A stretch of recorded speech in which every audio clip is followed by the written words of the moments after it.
Sur le François, on attend même dans cette situation un peu critique, on va dire entre guillemets la chance d'être le territoire qui est quand même le mieux doté en termes de prévention. C'est-à-dire que sur le territoire, on a 9 capteurs répartis sur l'ensemble du littoral, de mesures d'HDS sur tous les quartiers littoraux, fortement impactés. On a 3 dispositifs de vidéosurveillance qui anticipent les échouages en temps réel. Et puis, nous sommes tous reliés on va dire, à la base de données d'alerte de l'ARS et de Matinière.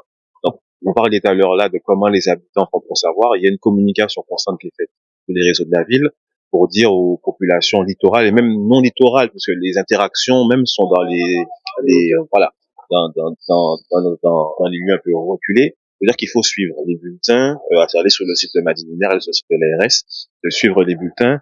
Lorsqu'il y a des échouages comme ça, comme aujourd'hui, les photos sont déjà prises, le plan de com est déjà arrêté, et il y a qu'à le diffuser avec des photos, on va dire, actualisées, et puis des informations, comme on s'est vu aujourd'hui, on a échangé à telle heure, etc. Mais on est conscient, alors, la tactique que l'on a au niveau de la collectivité, c'est qu'on est conscient qu'il y a un frein budgétaire pour lutter contre les sargasses, et puis il y a un frein aussi, comment faire. Bon, voilà, on est conscient qu'on ne pourra pas sauver toutes les mangroves, qu'on ne pourra pas empêcher ce type d'échouage-là, mais on s'affaire à être quand même proche de la population. C'est-à-dire que la communication est faite. C'est-à-dire qu'à partir de lundi, on a une équipe qui est en charge de tout ce qui est vectoriel et des problématiques littorales, qui va se rapprocher, enfin, se rapprocher des populations impactées. Donc, vendredi, ils sont ici pour voir s'il y a eu des dommages à la santé, même c'est même nerveux, hein, parce que le cadre de vie des gens change.